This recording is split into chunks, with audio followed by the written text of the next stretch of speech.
sitting down, we are getting everything set up for this, and I got this feeling like I was like, I feel like I'm going on a first date, and Oh we're like, yeah. I'm like waiting at the table, and it was like, I was like, all right, just be cool. Did I get here too early?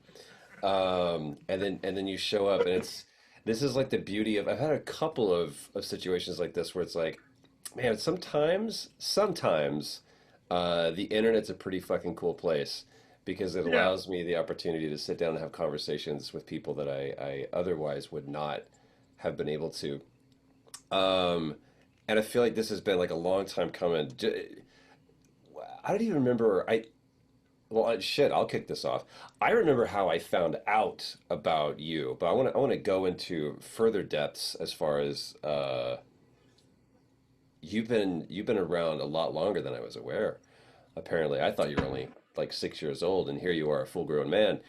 I because you begin to exist once I notice your existence is like based on Schrodinger's law. You both do and do not exist until I experience it. But Yeah. I remember I auditioned for Final Space, and Really? yeah, I want to say that I went out for I think it was Lord Commander, Lord Commander. and that would have been some hack instead, talentless first gig I think it was, got that role. Um, and normally I'll be very honest with you. There's a lot of times where I'm like, I'm not gonna watch this thing, or I'm gonna avoid it because I was being such a fan of animation, especially. I was like, it Yeah. sometimes it just hurts too much, and I loaded up the all of season one on a flight, and I subsequently finished all of season one on a flight. Everyone else deplaned, and they were like, "Sir, you need to." I was like, "No, no, no, no. I'm on episode eight. I've got two more episodes. You get some peanuts and sit down. I'm going to be a while." Um, but I just remember, I was like, "Who the fuck is this guy?" And and then lo and behold, you've been at this for a while, man. Um, so I A don't little even know bit.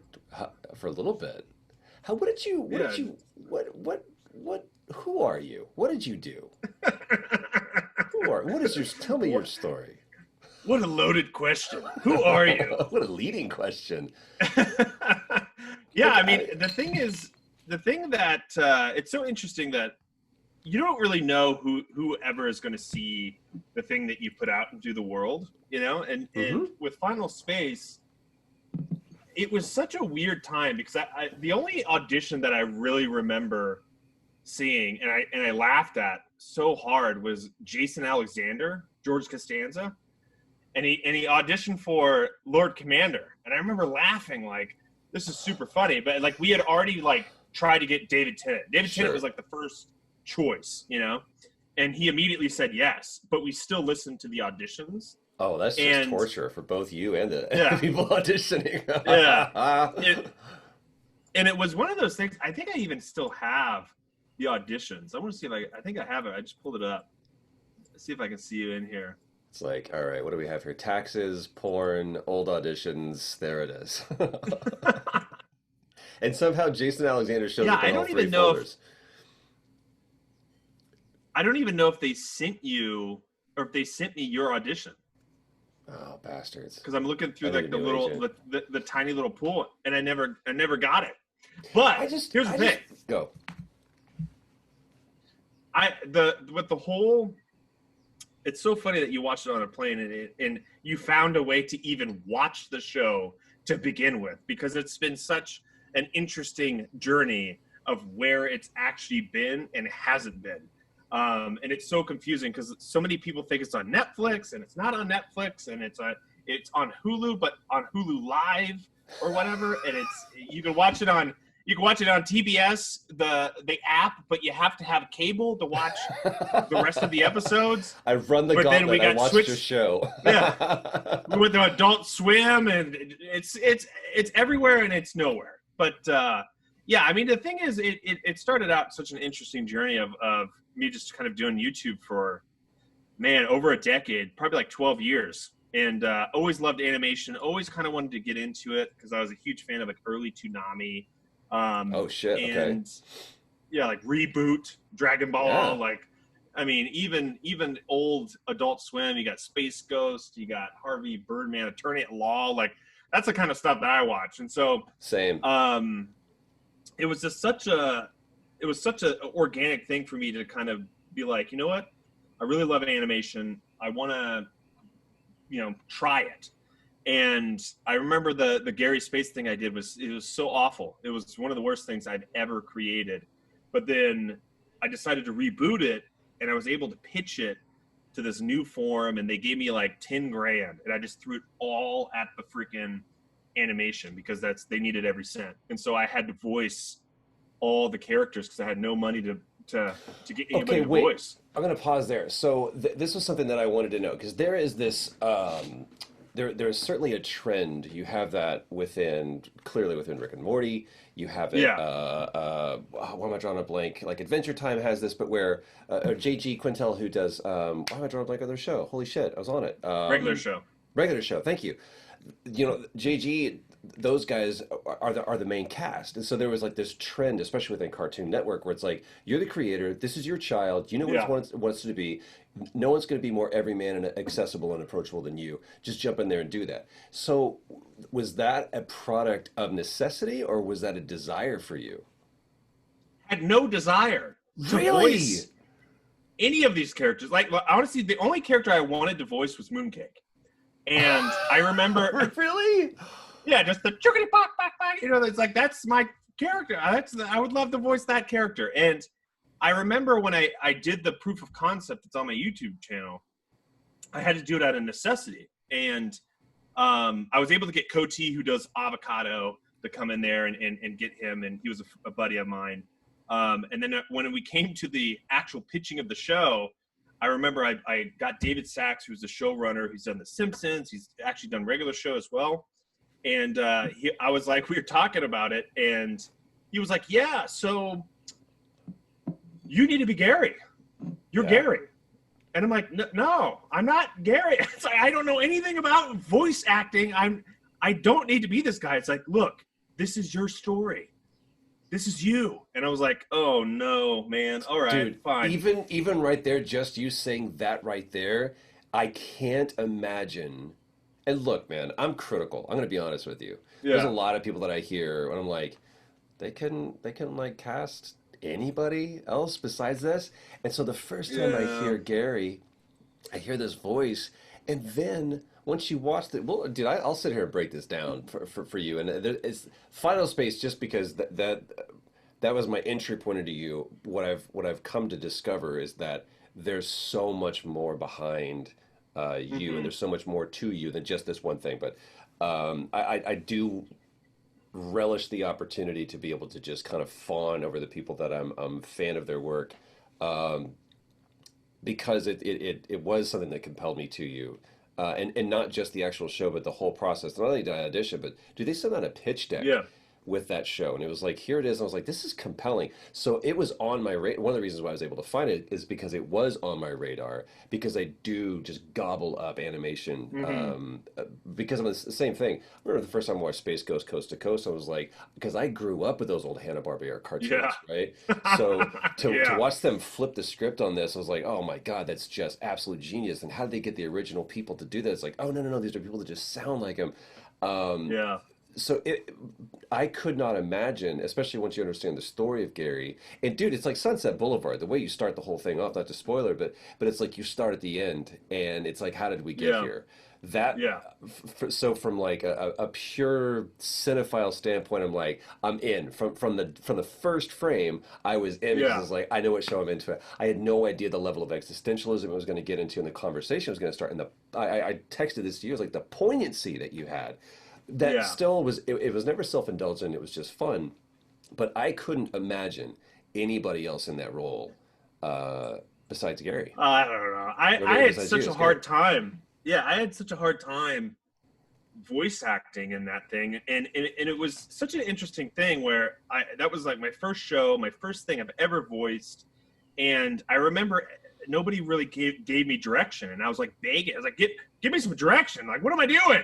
And with me, I remember like I slowly started to kind of find the character towards the later part of the season, but the first couple episodes, man, and the problem was too that we had one editor that kind of chopped all the air out of my performance season 1, and so it just sounded like I was on crack, like it was just bullet time with my lines, and so Gary was just so eccentric and out there and crazy, and I mean, I'm sure somebody could have nailed it on a whole nother degree. I think now that we're doing season 3, I've found the character. You know, he's goofy, but he still has a lot of heart to him, and it's interesting trying to. I mean, people like you, man, that just kind of go in there and just totally own anything that you do, and you find all those like nice quirks and things that you put into the character. Like, it's so hard. Voice acting is so challenging, man. Oh my God, it's so hard. Because it presents its own challenges just like any other kind of field of creativity does, right? But it is always fun to see people, and I've sat next to some incredibly talented people who, by and large, are known primarily from what they do on film or TV. And then to sit and watch them be in a booth and really struggle because they're like, yeah, normally I just kind of like look at the camera and everyone's like, oh my God, that's why we hired you. That's the thing that you do. But to be able to like, yeah, you got to put those eyes in that microphone, homie. Like that's a whole different kind of challenge. And there is this, it's really revealing to hear how you talk about looking back and what I view as the character as freneticism. You're actually looking at going, no, I would have changed that, just the edit and the lacking of direction. How frustrating that is as an actor to be like, someone just tell me what to do right now. What was where did you record? Who's in that room with you? Was it just like, did you press play and record and run into the studio behind the mic or what? Yeah, I mean, we had a supervised director in there that directed a good bit, but I think even we had the EP in there. We had audio technician. I mean, we recorded Shadow Machine, and who also does like BoJack and stuff. And I think the issue was, and I got a little bit of direction, but it was always like, find that 0 for Gary, neutral Gary. What's neutral Gary?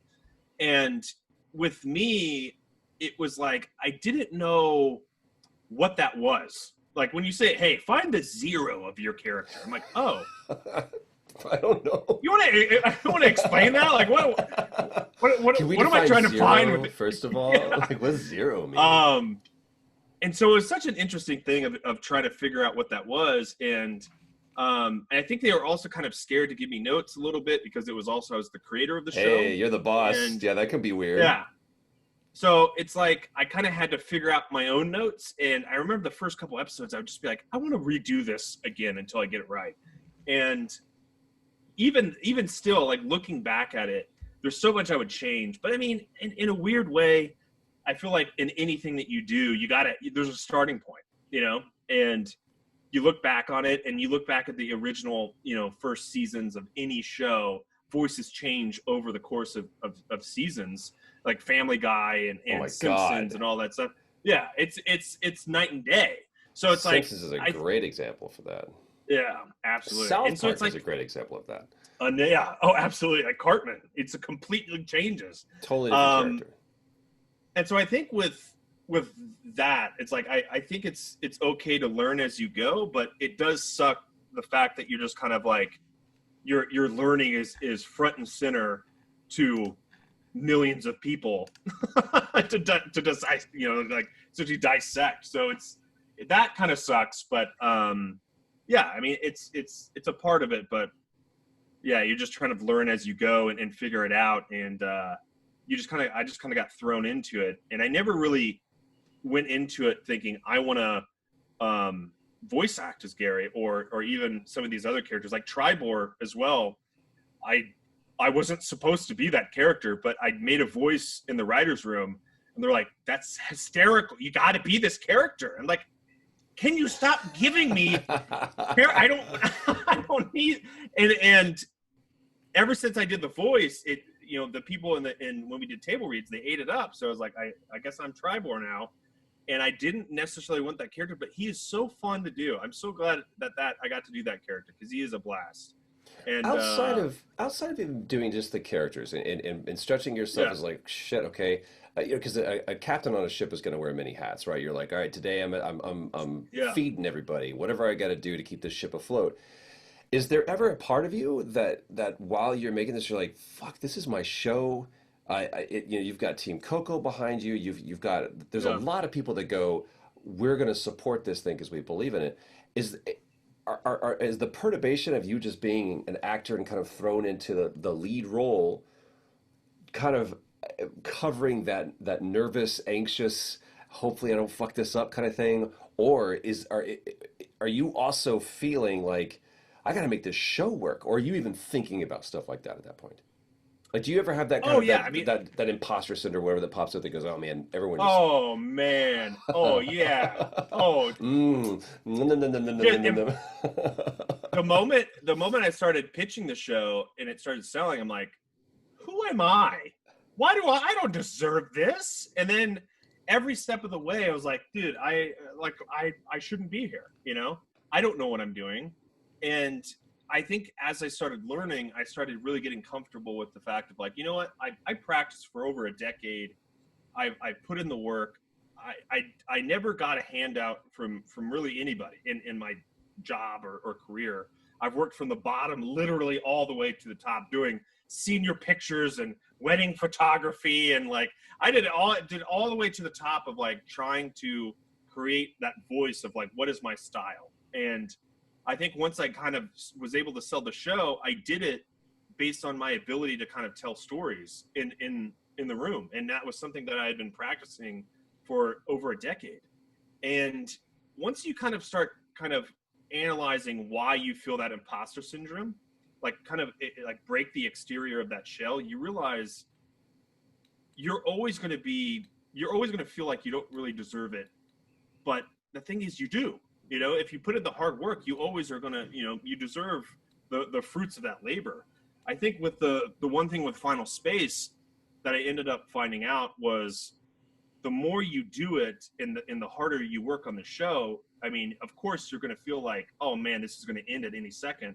And that's such a huge stress. So not only are you having to do the voice, you're having to produce, you're having to write, you're having to sit in there and edit. And then on top of that, you're kind of feeling, you don't know, what are they going to think of the show? And all the while in this time, just as the network TBS, they had picked up 3 other shows, and it was Cops from Louis C.K. that Yeah, basically got axed because yeah, of the whole Me Too movement. yeah, And then JG's show, the new one, Close Enough, yeah. which got put in this limbo. And then essentially it was Tarantula, which they burned off on YouTube. So, and then it was us, right? And basically we were the last one to get picked up, but the first one to premiere. And on top of all of that, you feel like, why is this happening? Like, why do they like this thing so much? But they saw something in it. I don't know. I mean, I count my blessings every day. It's been such a ride, and if it ends, man, I had the blast of my life.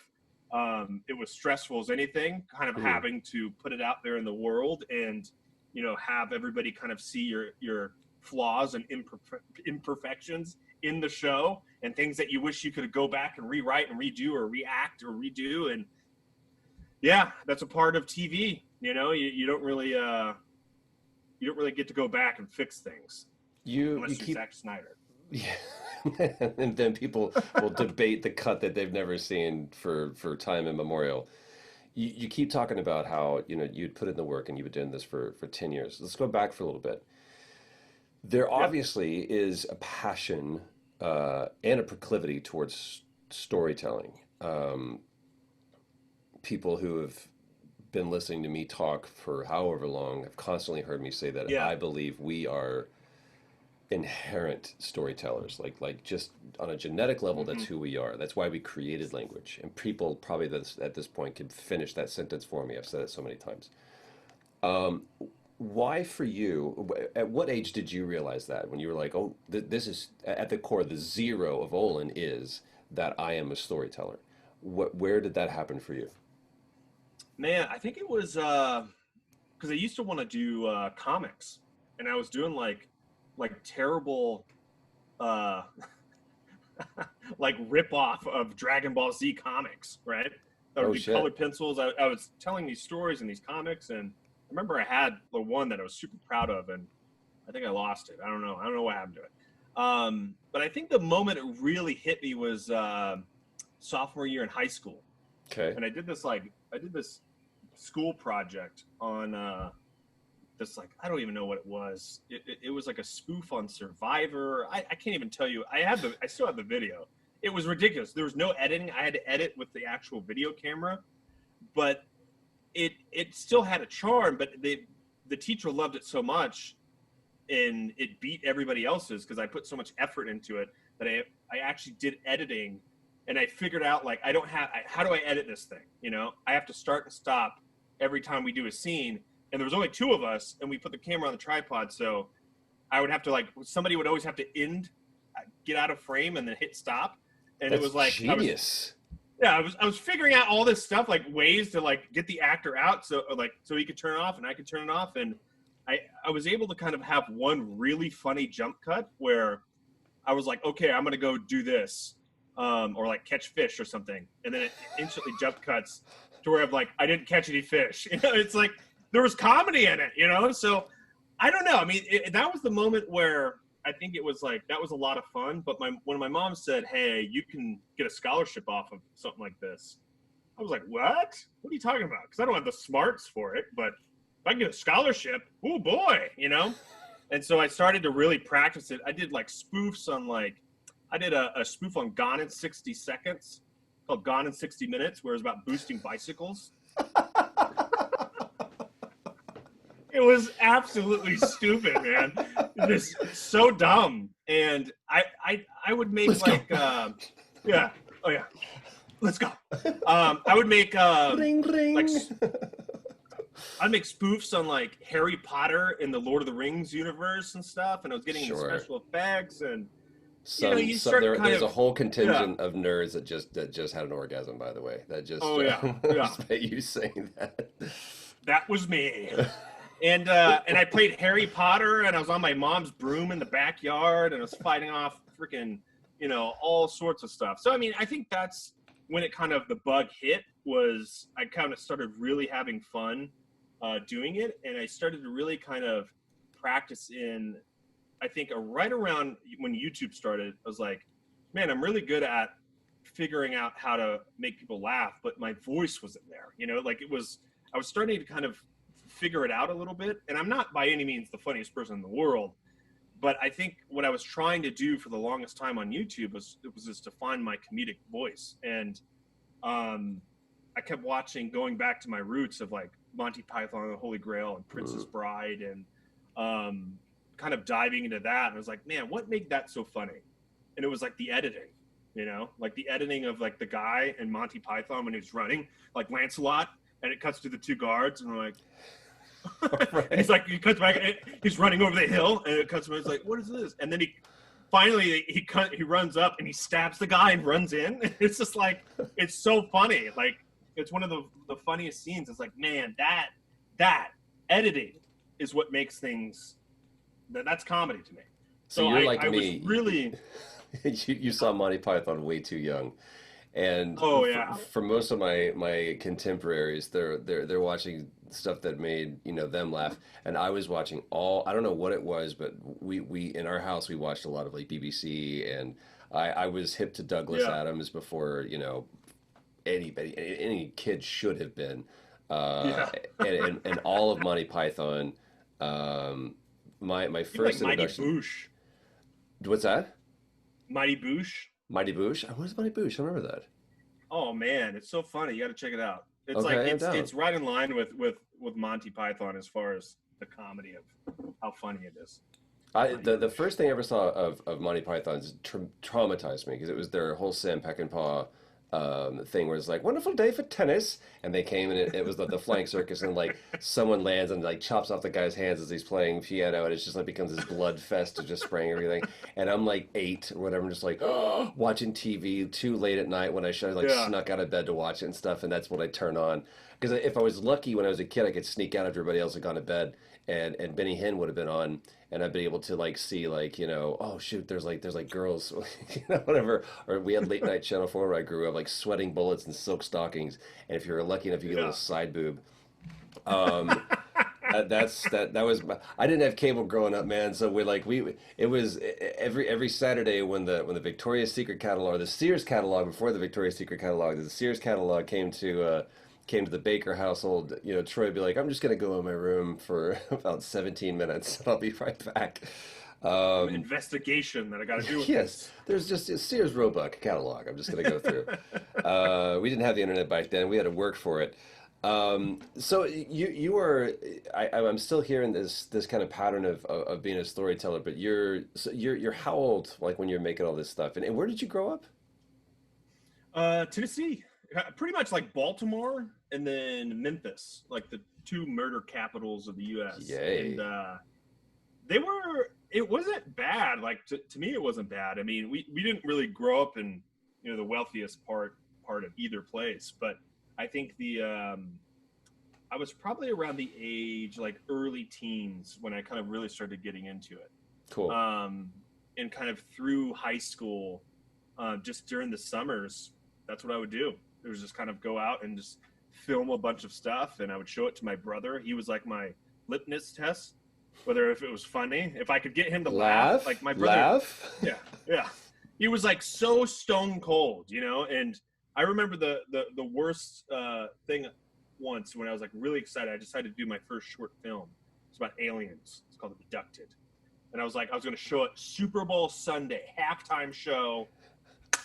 My parents had like their friends over. I was like, you guys are going to come into my room. It's either Janet Jackson. Yeah. That's me. What do you want to do? Forget it. This is going to be better. It's so good. And I remember when I went over, it somehow got deleted. So I had to like reshoot the entire film. Dude, it was so bad. It was such a terrible film, but it was like, I've had so much bad luck with stuff like that where I've done, I've spent like months on stuff and the hard drive on my computer will melt and I'll have to completely redo the entire dude. thing. And it's like, it's just one of those things that you just kind of gotta, push ahead. But I've had a lot of like downs. I've been arrested for filming. I've had to go to Hell court yeah. for that stuff. Like, because basically we were back in the day doing a balloon shop skit, and we were dressed up as like Vietnam soldiers. Okay, probably not the best look to be doing this like No. right on the edge of a high school, our old Nope. high school. Nope. And this lady saw us, instantly connected the two, called the cops. We had SWAT, we had helicopters, Awesome. dogs, the Awesome. entire town's police force was on us. And you as a And- filmmaker is probably sitting there going, I have all the extras that I'll ever need. If I could just get you Oh, all the sign man. and release. I'm changing I the don't even- script as we go. Dude, they came out of nowhere, and we didn't get to film anything. You kind of, there's footage of it like us putting the camera down, and you can hear him in the background like, put it down, put it down. It's like, what the freak's going on? And then we had to go to court for it, obviously. And dude, that was terrible. Like all the news places picked it up. Like like radio shows were just talking about like, these guys need to go to jail. Just put them away, And everybody in my town like turned a cold shoulder to me, because I was like a filmmaker that got in trouble. And Are so you I had to, thinking like, you're now cool, like you have cred, or are you feeling like Brian De Palma at this moment, or what are you? dude, nobody wanted to talk to me. Nobody wanted to talk to me, Thomas Gore, and Josh. Like we were like essentially like these outcasts. And it was so funny, like for this time period, like a year, like nobody wanted to talk to us. They thought it was like, that we were just kind of like toxic or that we were going to go to jail or something. And then basically around, I think around college, the first year in college, like they all tried to come back and be our friends. And like, forget you guys, man. Where were you when we were criminals, you know, like where you were gone. So yeah, it's been a journey for sure. So then you go from comic books to guerrilla criminal filmmaking. Yeah. Um, are these, would you consider like then you go into comedy? Are these evolutions of it? Do you just feel like you're adding paint to your palette? Is this what is that? Are you still trying to find yourself, or are you picking up skills on the way? Like, is the arrow pointing in this direction, or are these just like spots and stops on your journey? Like, how do you view that? I feel like, let's say starting from the comics to YouTube to college to um, kind of after college, like everything has been kind of like, I feel like that time was trying to find my voice in Cool. however, whatever medium it was, you know, like if it was drawing, I felt like this is good, but it's not satisfying. Like I don't feel like I'm advancing. I feel like I was kind of in a stopping point. So what I really try to do was I found that I was really good at this video stuff. So I try to like really kind of develop a skill and to try to get to a certain point through practice and trying to figure out what do I want to make? You know, like Hmm. what do I want to do comedy? Do I want to do action? Do I want to do drama? Like I didn't know what it was. So I just did everything, you know, and I was doing spoofs, I was doing comedy, I was doing action. I tried to do films, I tried to do all this stuff, and I didn't really know what it was. But the thing that I really kind of took to, and it took like that senior year in high school, was comedy. Like I was able to kind of find a little bit of a voice through comedy, and I realized, wow, I think let me lean into this. Let me really start to perfect comedy, you know, and really dive into that. And once I started kind of getting into to the YouTube side of it, of just doing short little sketches, um, we did that for like 4 years with a sketch comedy group called Balloon Shop, and I really kind of got really good at editing. Like that was like my forte, editing, directing. I was trying to like really kind of get into directing like short comedic films. And then when I started my own channel, this was about like 2011, 2012. I started to do something really interesting where I was like, okay, I started to do this one video series. It was called The Last Scene. And it started out as this goofy thing, like this, just like a spoof on action movies, you know? This guy was named Daniels and the bad guy was named Scar. And it was black and white. I did it in my living room, and I came up with a fake thing that they were just stuck in this void. They didn't know what it was, but they were comic book characters. And the comic book was essentially like the blank sheet of the paper. They were just stuck on a blank sheet of paper, essentially. So ultimately, when I decided to turn it into a video series, and I got to like the fourth episode, and I was like, I'm gonna try to put a little drama into it, like put a little emotion into it. And then I realized, whoa, that's a really cool tone. Why am I doing that? You know, what is there? You know, I was really kind of starting to find a voice, not only in telling comedy, but kind of trying to put emotion in there and trying to make people feel something. And I always felt like if you can make people laugh and cry in the same thing, you've connected with that character and that person in a way that you can't do just on a straight comedy or a straight drama. You know, like you don't Yes. want to like there's like it's a very fine tone, and so I really started to become this like kind of like a quest to find this tone, like a tone that fit me because I can't do James Cameron stuff, and I'm not Christopher Nolan, you know. I started trying to find it like a voice for myself, and I did all these video series. I started to do Gary Space. I started to do, and I think with the Final Space proof of concept, that was years of perfecting a tone of where there's a little bit of comedy in there. There's also like this like sadness, this inherent sadness through it, but a tiny like twinge of hope.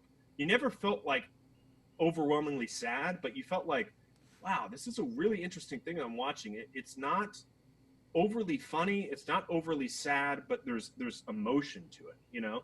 And I think that's a testament to, you know, me watching a bunch of Pixar stuff and Iron Giant and all that stuff, where it's like I just love that stuff so much, where they're able to kind of infuse this emotion into something that kind of catches you off guard because you're watching this animation and you're like, whoa, okay, I'm gonna watch a fun animated thing. And a perfect example is like Up. I remember when I saw Up Oh with my like four God. guys, Oh 10 my minutes in, we're God. bawling our eyes out, you know, like it just sneaks up on you. And that's The the great thing first about Disney animation movie is with that an you abortion in have it. this ability. Exactly. Dude, it's so Or sad. not, no, no, sorry, And I not an think abortion, a that's miscarriage. something I that's want to so, be, I want to be very clear. No abortion yeah. it A up. miscarriage, yeah. It was a miscarriage.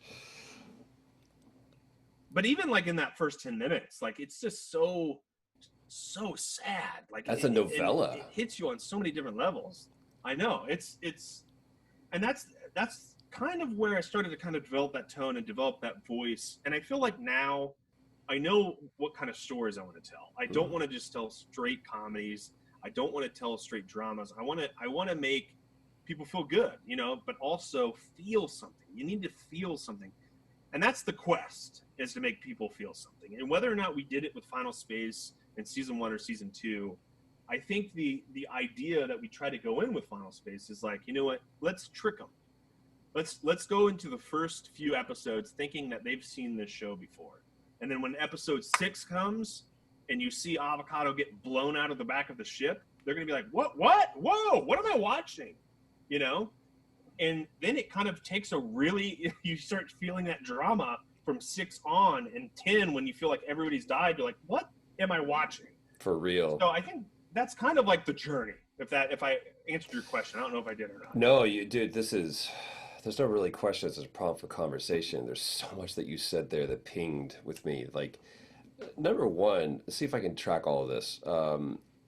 I kind of would push against something you said that you're not a Christopher Nolan. Because I see a lot of similarities to Christopher Nolan. The fact that you even said that you shot In something. in me? Oh hell yeah, No. dude! Dude, have you ever Well, seen? that's a great compliment, but I mean, It's a I'm so huge hard on compliment. myself, you know. But that's huge. Thank you so much. Have you ever seen Following? His first film, It's not one. That's one of his first one. Yeah. which makes Memento look linear. Yeah. Here's the similarities. Following is fucking Hitchcock, man. Like it is Mm-hmm. just it has that whole vibe. It's shot black and white, 16 mil. I was like, what a great choice. No, that's the camera and the film he could get. It's Mm-hmm. shot out of sequence and the characters look different. And that's because they shot it over such a long period of time that their leads would come back and they'd be like, "You cut your hair?" They couldn't have continuity. So then they Yeah. wrote to that. And they shot in this diner because that's where they could get. And this one performance by the waitress is so good and it's so believable because they literally were sitting there and said, "Would you mind being our waitress in our film?" So they are adapting to their environment and changing the Yeah. story as they go. There's so much. One of the things that I struggle with, man, is I don't feel uh, like I can ever do what I want to do unless I have this one thing. So in order for Mm, me to do yeah. this, I need to. All right, here's what I'm going to do. I'm going to get this brand new Mac, and that's going to solve all Yeah. my problems for me. Oh, what I Mm-hmm, need is that mm-hmm. microphone. That's going to solve. Oh, okay. I need to get this camera. If I could just get this, and there's this constant.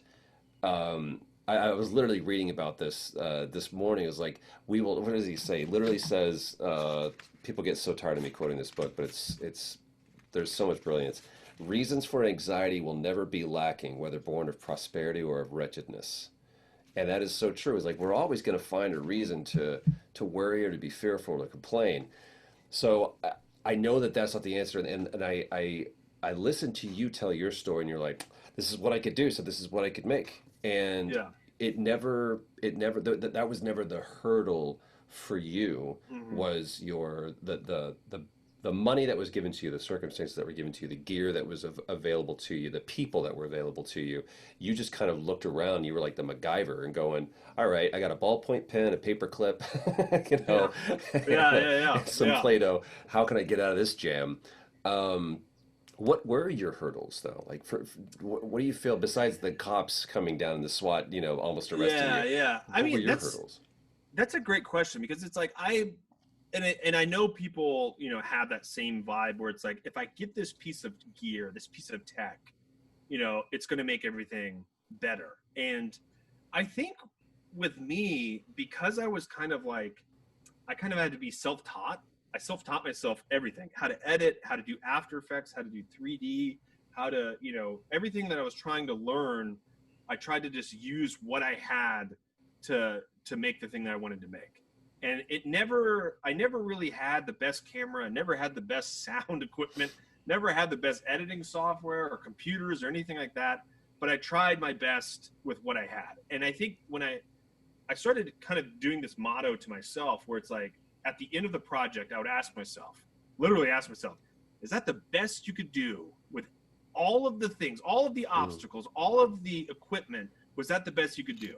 And if the answer is yes, then you should be proud of it, because you can't expect yourself to create Titanic or Avatar or, freaking The Matrix, it's like you're one person. So it's like, but if you did the best you could, if you put everything on the table, pushed all the chips in and said, that's the best I could do, then I always felt proud of myself. I think the obstacles that came with me were kind of like the sadness that comes with just working alone, and kind of, beating yourself up when, you kind of get to a lull where it's like, man, it's just me. What can I do? Like I remember one in particular moment where I was in Nashville. I just moved to Nashville, and my friend Jake left, and he was the guy that I filmed a lot of videos with. And I was like, just by myself. I didn't know anybody in this town. And I was like, how do I film anything? I don't know how to film anything with just me. And then I started to kind of be like, you know what? I just got to go back to how I did it before, where I would just shoot short films by myself. I remember one in particular film I shot by myself. I did all of the directing. I had to like hit the camera, record, go in, act the scene out, set up the camera where I wanted it, and I kept doing it. And I'd only get like 3 shots in like 5 hours, but it's like, cause I was so hard on myself. But it was just kind of like, I think that the hardness of doing things that way is you just crave wanting to find that next step. So in that sense, you're more like David Fincher. You get 3 shots in 5 hours. Yeah. Well, I mean, when you're doing it by yourself, yes. But I think that's what it is you just kind of want to go to that next step. And it's so hard to do that because you don't have the equipment. You don't have the stuff. That still comes into play in some regard. But it's like, I stopped beating myself up, essentially. Because I would get so depressed, Why? So you don't consider this industry has had its, there's a friend of mine, Mike Bithell, who's an incredible game maker as well. He did Thomas Was Alone, just recently did John Wick Hex. When he and I have had this kind of conversation quite often about the whole theory or the notion of an auteur. And he really pushes against that. He goes, because, Orson Welles could make Citizen Kane when Orson Welles made Citizen Kane, because there wasn't a necessitation and the advent of technology and everything else that comes along with it. And nobody really liked to work with Orson Welles. He was relegated to being the writer, producer, director, cameraman, star. But it doesn't seem like I hear in you, there's not this desire to be the one-man show, even though there's been a lot of times when that's kind of been, again, those were the tools that were given to you. That was the best computer that you had at the time. Did you, relationally, have you ever had that kind of like that partner role, and have you seen that dynamic change as you've kind of started from, again, comics to being, all of these different things you've done throughout the last 10, 15 years? Do you feel like you have that partner now? Do you feel like you're now more comfortable by being alone? Where are you at with that? Yeah, I think that the more and more that I kind of have worked with people, the more I'm creating those relationships, and I've realized that I have found partners in many different ways. Cool. Like even with with Coty, like we kind of, I picked him when I wanted to do this Mega Man X fan film, and we acted in this thing, Cardboard Warfare 2, and I remember we're at this signing for this film. It was from Clinton Jones or whatever, and we're signing a thing, and I'm like, hey, and my Proto Man just dropped out, right? Because we had like a falling out, and I was kind of like, I got this thing, I want to try to figure. I got suits made that were like a foam I thought they looked cool at the time, Go but for they it. don't look cool now. Awesome. Okay. So I remember I was looking at Coty, and I don't know this guy. You know, I have no idea who this guy is. And I look at him like, hey, man, I like your look, man. I got this thing. And I was so unconfident in myself. I was like, I got this thing. I don't know if you'd want to act in it, to be like my proto man. And he was like, yeah, no, yeah, I want to do it. I was like, oh, sweet. Oh, cool. You know, and it was just like asking somebody if they just interested in doing it. And you find that like-minded person that just kind of wants to do stuff. You know, everybody in the industry, you'll be surprised by just asking. They just want to do something, you know, because people are just kind of like so used to just sitting around waiting for that job. In the meantime, hey, you want to do something? You want to have fun? Go out and do a skit or something like that? They'll be like, hell yeah, let's do it, you know? Yeah. And I think with him, when I got him on Proto Man and we filmed it and it was terrible, I was in my dad's garage doing this stuff on green screen. And I remember driving back from like Witcher Witch with him in the car. And we're like sweating, we're in wetsuits, it was off, it was terrible. And he was like, man, I could see you being, you're gonna be the next James Cameron. I'm like, well, get the hell out of it. What are you talking, James Cameron? You were just filming in my dad's garage on a step ladder with green cloth in wetsuits. I'm not gonna be the next James Cameron. He's like, no, 5 years, we're gonna be in Hollywood. I'm like, man, whatever, you know? And you find somebody that has that positive energy with them that motivates you that way, you want to stick around with them. And I found that I just kind of wanted to keep working with him, you know, because he just had this infectious positivity. And every time I put him in something, I started to realize this is a go-to person. I can rely on him to come act in something. He's got a great look to him. He's really talented in so many different facets. And then, you know, I started reaching out to my buddy, you know, Thomas Gore from Balloon Shop, and he's such a great writer. I've started to make all these different connections, and the more I got into doing that and kind of going to my go-to people, you start really kind of building this net of awesome people around you where you can just rely on them.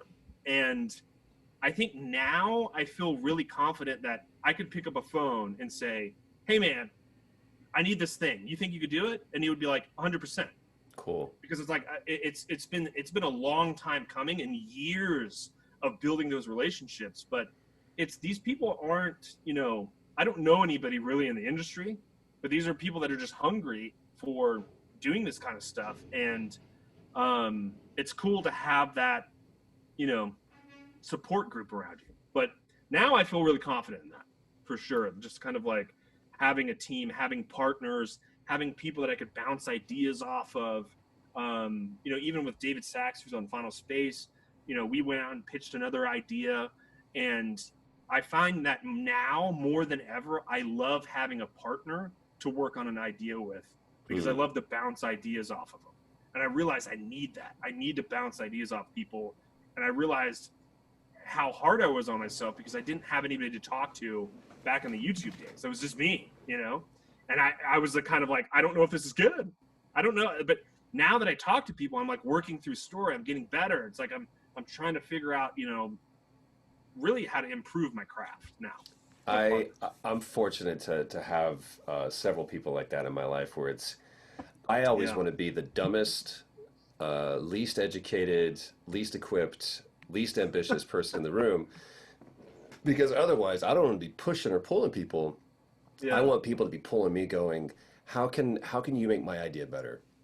And I've done that, especially with music, to where we just did this thing a couple weeks ago where I sat and I this song just kind of came to me, and I reached out to my kind of go-to guys. I was like, hey, I just kind of did this on piano and vocal. Do you think we can make this into a song?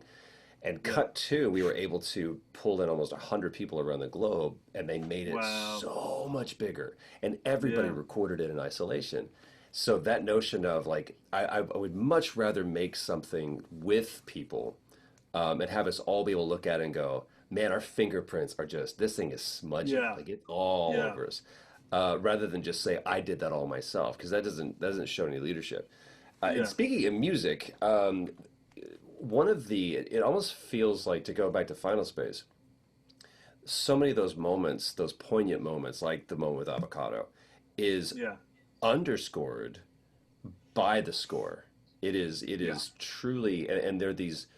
I don't even know. Was that you that chose that? Because there's some. I'm trying to remember the one that plays at that when it's just that long shot of Oh yeah, that yeah. specific moment, and it's just this beautiful song, and that's where I went. Oh my God, dude! This show is. You're right. This show is something different, um, because it didn't just have. The temptation would be to have a big da da da bam, big orchestral thing, but Yeah. instead you went with a source song, and it's this Yeah. quiet moment. Yeah. Is that you as kind of the creator? Like, is music kind of your jam? Like, where does that fall and rate Music, with you? yeah, music was so important on Final Space, and I was lucky enough that Jake, the guy that had left, Nashville, and he actually ended up coming back, and he was Hugh in the proof of concept, and I was like, I want you to score this thing, and I sent him all my favorite tracks from like Interstellar, like Sunshine, like Oh yeah, it dude. was really. Have you seen Sunshine? Hell yeah, in the theater, bro. You're on my one of my favorite lists now because ain't nobody seen that movie, and I was like, I loved it so much. I remember when Oh, that score came in, I was like, oh my god, this is a good movie. dude, I walked But out of that theater. I saw that at the Cinema Dome, at the ArcLight in Hollywood, yeah, in the middle of the day, and I walked out, and I was with a buddy of mine, and we both were just like, we had not said a single word to each other the entire time, yeah, and we didn't know if they're gonna look and like you turning out that movie sucked, or if there's like yeah, we both were like, I'm trying to process what just happened because that entire movie was it slammed in the last like 5 minutes. yeah, It was like, what are you yeah, doing? What are you doing? There's like, bam, it just hit you. yeah, Same way that Final Space did too. It's like, oh shit, I had no idea that this is where it's coming. yeah. Hell yeah, dude. Sunshine, yeah, big ups. What? Yeah, Yeah, I'll take it's that all day long. and it's so funny because it's now that like I mentioned that to everybody, and they're like, Eternal Sunshine, yeah, No, no, no, Spotless no, Mind, no, or Little no. Miss Sunshine, and it's like, no, Just Sunshine. sunshine. Yeah. And so, and the movie obviously had its flaws, whatever, but the score was incredible. It's Yeah. one of the best scores of any movies. And I remember like listening to that movie, and I was like, wow, music has such a profound impact on a scene.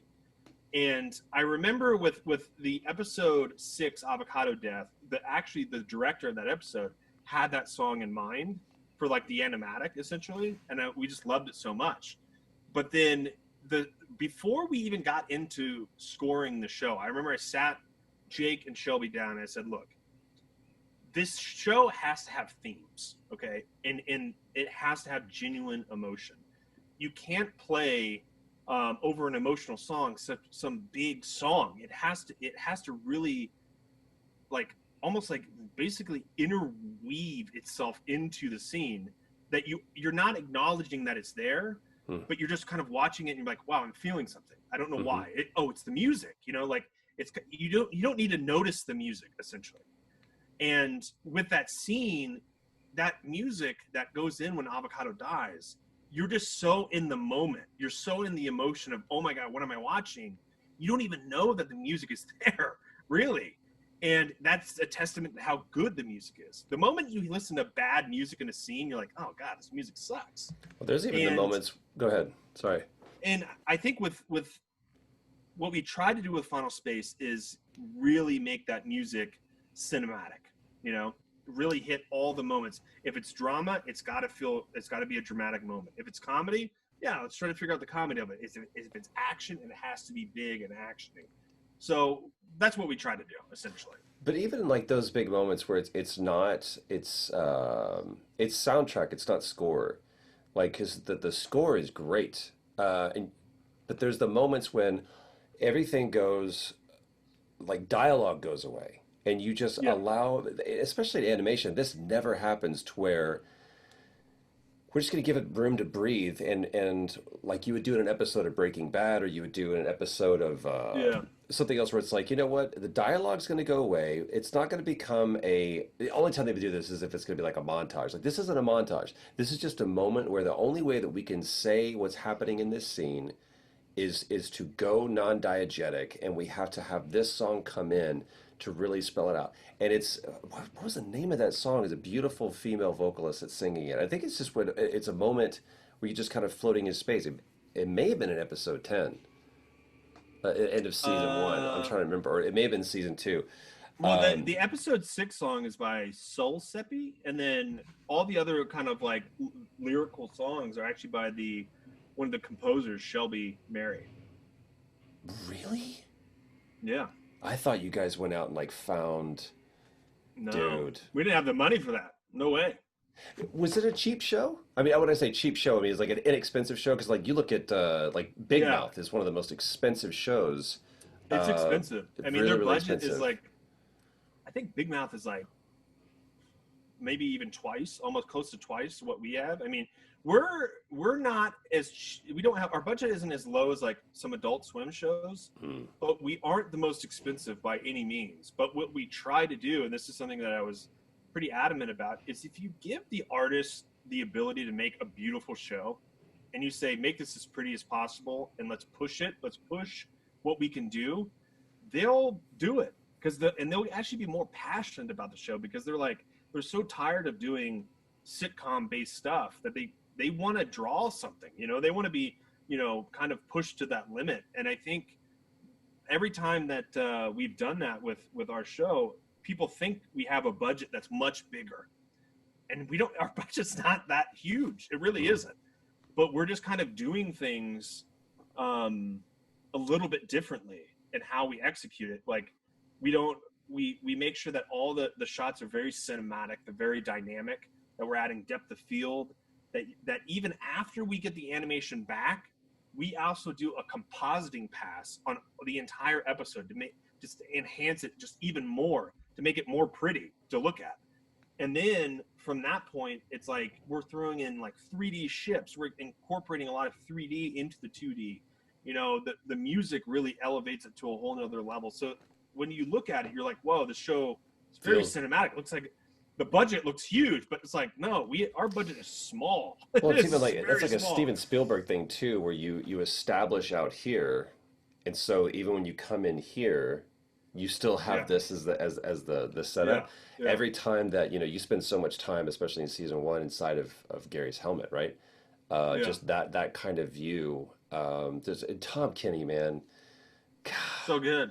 He's He's so so good. good. He's so good. He has one of the best phrases that I've ever like. Every once in a while, the universe is kind enough to where you're like, hey, go and grab this real quick. This low hanging fruit is gonna be Yeah, one of those most beautiful, poignant things ever. We were at John DiMaggio's 50th birthday at Sunset Marquis, which just yeah, automatically sounds like a great Hollywood story, right?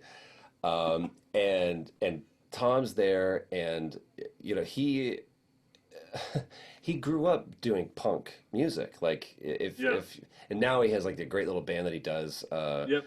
on the side. But like Tom Kenny is an amazing singer, but he was like for real punk, and he was talking about because oh yeah, we used to play CBs. I'm like CBGBs. It's like yeah, we opened up for Sex Pistols, and I was like, wait a minute. And I said, do you think you'll ever do punk again? I said, I know that you have your kind of jump swing band.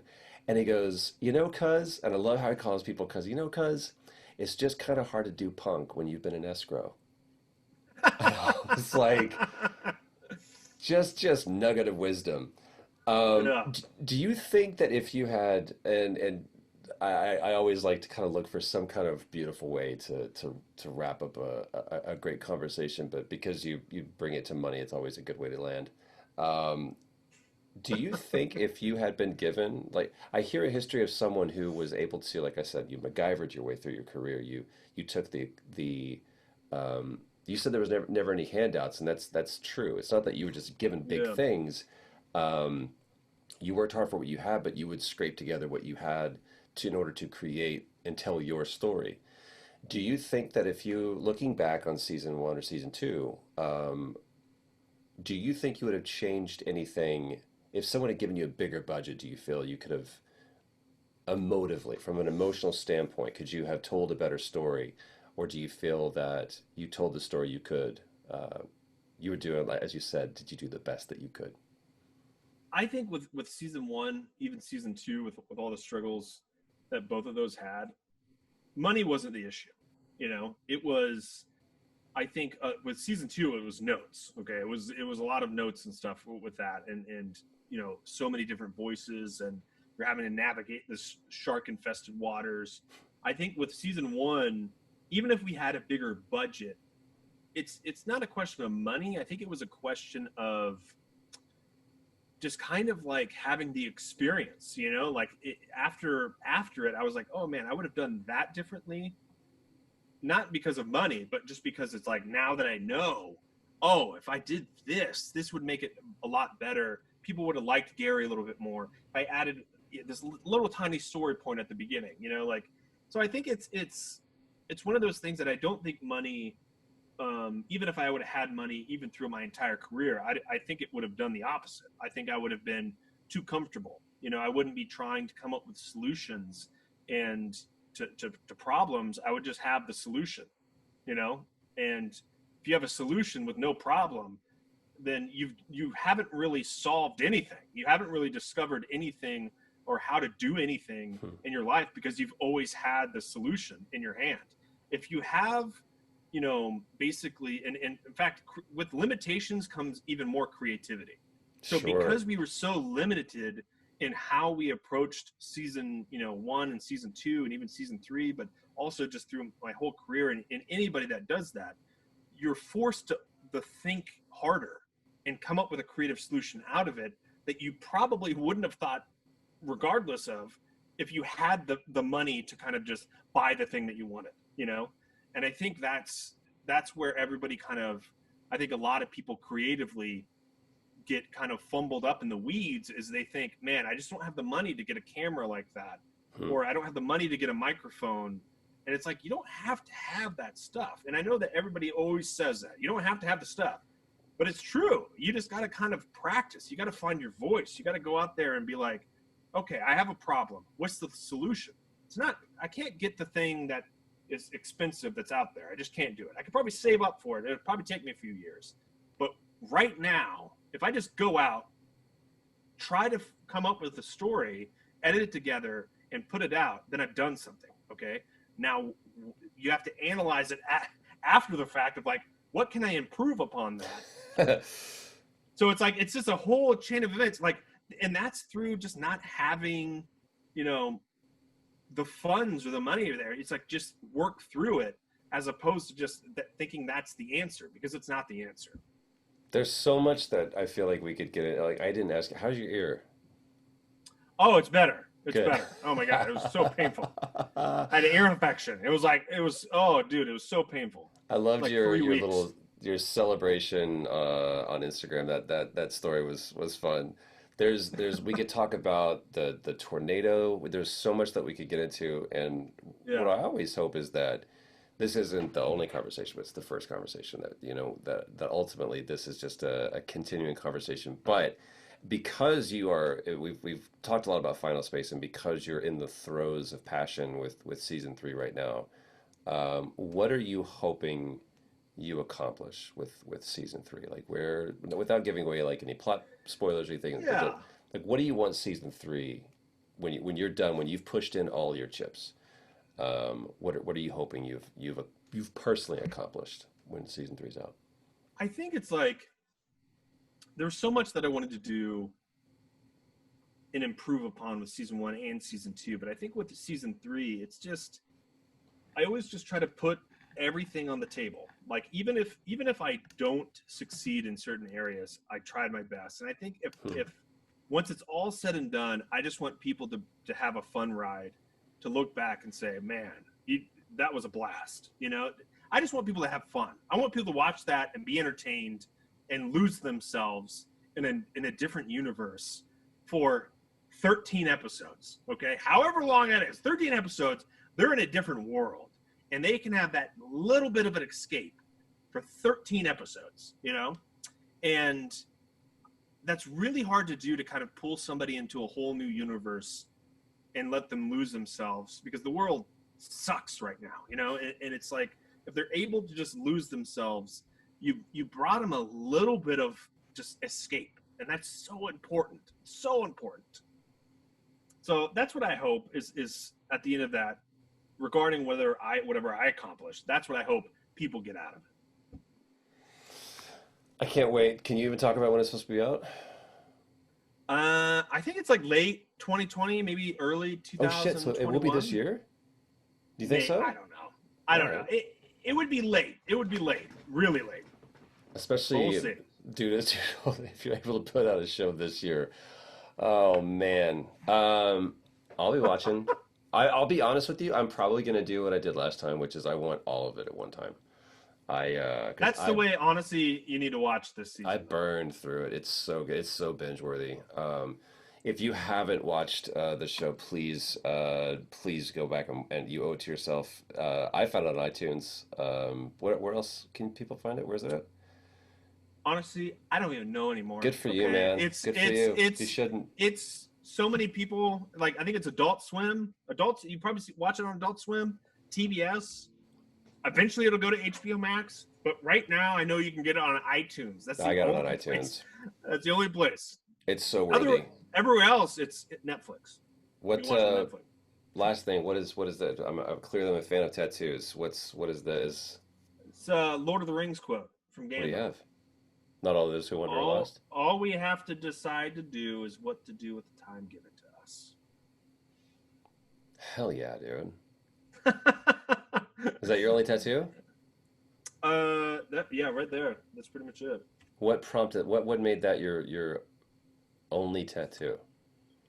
I mean, I I think promise with we're wrapping up. I just I yeah. saw that. I wanted to comment on it. Oh no, yeah, yeah. The scene in which that happens in that movie, it's kind of like a scene of kind of utter despair, and he was faced with three different paths to go. Okay, and he didn't know which one to go down, and he just sat there talking to Frodo, and eventually he just gets up and he says, let's go down this one, you know. And he says this line, and it's just so powerful, you know, and it gives him that little bit of hope. And then he just kind of gets up and goes down a path, and he doesn't know if it's the right one. He just says the air smells less foul down there, and it's like yeah, sometimes you just got to make a choice, you know, and you just got to decide and move forward. And it might not be the right path, but you just got to pick a path.